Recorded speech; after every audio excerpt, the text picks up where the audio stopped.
자, 안전한 환경 계획을 위한 조건 굉장히 중요한데요. 자, 우리가 장애를 갖고 있는 이 친구들이 어떠한 환경 안에서 살아가야 되는지, 또 거기에는 안전하다라는 것이 굉장히 중요하죠. 그래서 제일 먼저 안전한 환경 계획을 위한 조건이라는 부분 살펴보도록 하겠습니다. 물리적인 환경 배치. 예, 중요한데요.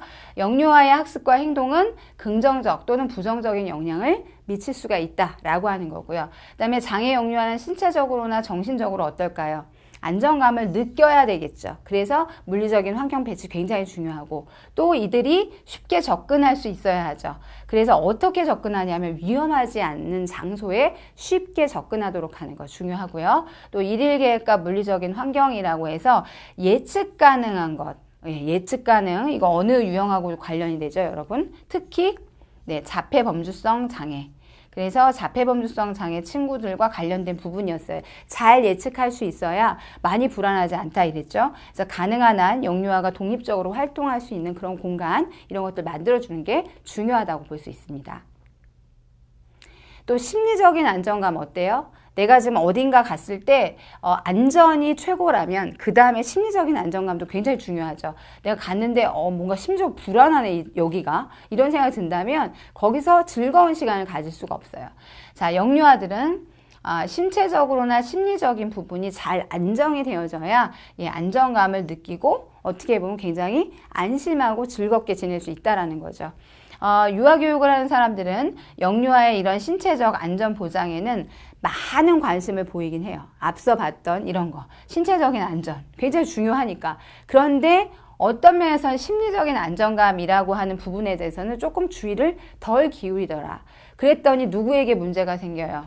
영유아 중에도 우리 아이들이요. 장애 영유아들은요, 심리적인 안정이라는 게 굉장히 중요한데, 이 친구들이 이런 심리적인 안정감을 다른 사람들이 잘 기울여주지 않아서 오히려 더 많이 불안감을 느낄 수밖에 없다, 이렇게 볼 수 있습니다. 그래서 굉장히 중요하다, 이렇게 보는 거죠.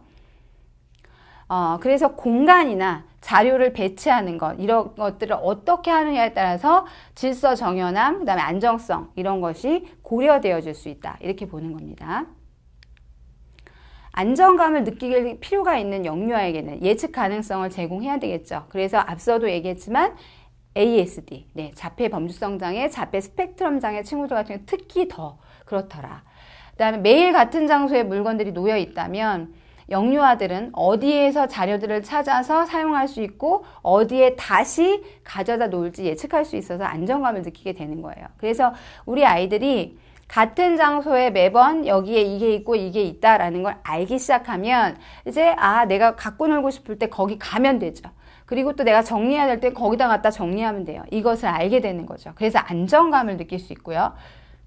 그런데 누구나 물건들이 예상되는 곳에 없을 때 여러분 어떤가요? 예를 들어 제가 날씨가 춥거나 더워서 리모컨으로 뭔가 조정을 해야 돼요. 그래서 리모컨을 찾는데 아무리 찾아도 없어요. 그런데 어디에 있을 것 같아.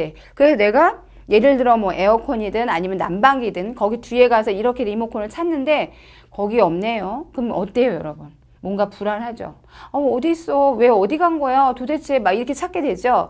이걸 느낀다라고 하는 점을 생각해 봤을 때 우리 아이들은 더 할 것이다 라고 하는 걸 예측할 수 있는 거죠. 자, 여러분들 열쇠를 잃어버렸을 때 내 마음이 어땠는지 한번 기억해 보세요. 굉장히 불안하잖아요. 막 별의별 생각이 다 들죠. 혹시 집에 도둑이 그 열쇠를 가져가서 문을 열고 들어가는 거 아니야?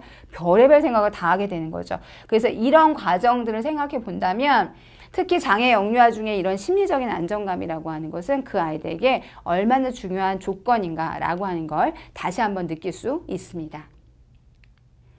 자, 그래서 이런 심리적인 안정감을 느끼게 하기 위해서요, 우리가 보통 이렇게 교실 안에다가 이런 시간표들을 이렇게 정리를 하게 돼 있어요.